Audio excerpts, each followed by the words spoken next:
This video is produced by the UCD Math Support Centre in conjunction with the UCD Access Centre. In this video we will be looking at how to tackle questions involving limits as x approaches infinity.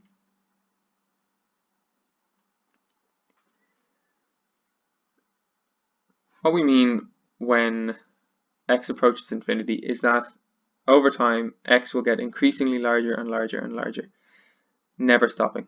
It will never reach an end, but it will continue on getting larger.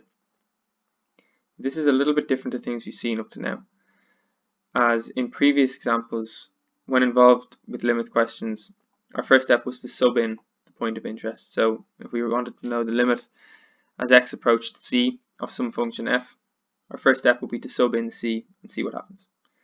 But we can't sub in infinity as this is not a number, and it doesn't make sense to just sub this into a function. An example that pops up a lot is that for any n greater than or equal to 0, find the limit as n approaches infinity of 1 over x to the n, and this is equal to 0.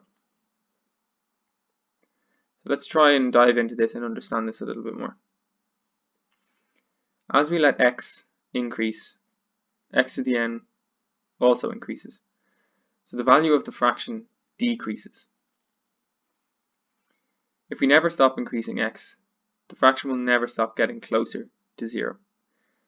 So if we even let x equal to, for example, 10, as n approaches infinity, this fraction will get smaller and smaller and smaller. So with this, along with rules of limits from earlier, we will be able to find more complicated limits with x approaching infinity.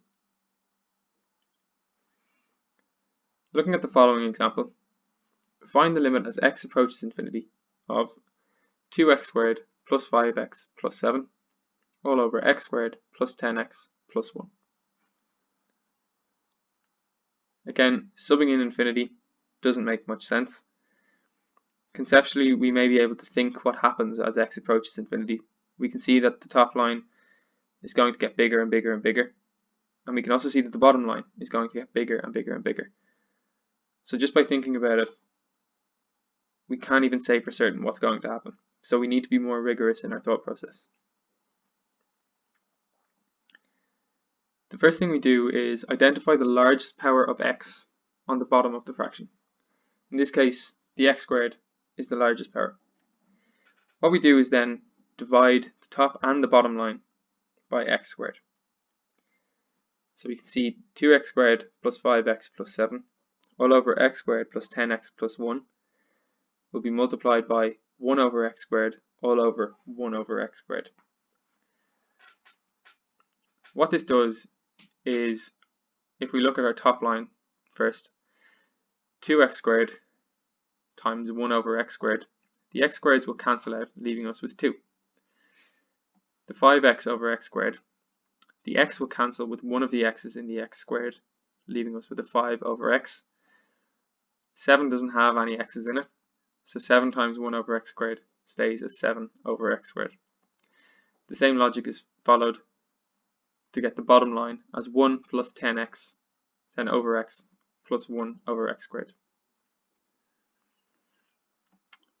So based on the work from the previous slide, we have that the limit as x approaches infinity of 2x squared plus 5x plus 7 all over x squared plus 10x plus 1 is the exact same thing, is equal to the limit as x approaches infinity of 2 plus 5 over x plus 7 over x squared all over 1 plus 10 over x plus 1 over x squared. Now, using the rules of limits from the previous section, provided both of these limits exist and the bottom limit doesn't equal 0, it is valid that we can write the limit of this quotient as a quotient of limits. Now, as x approaches infinity, we see the top line becomes 2 and the bottom line becomes a 1.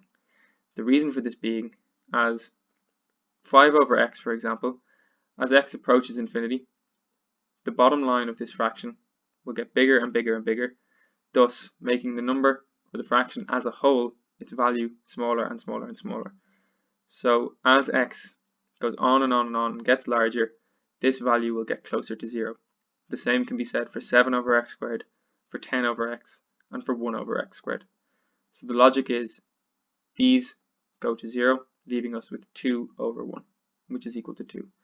So in a whole, we say the limit as x approaches infinity of 2x squared plus 5x plus 7 all over x squared plus 10x plus 1 is equal to 2.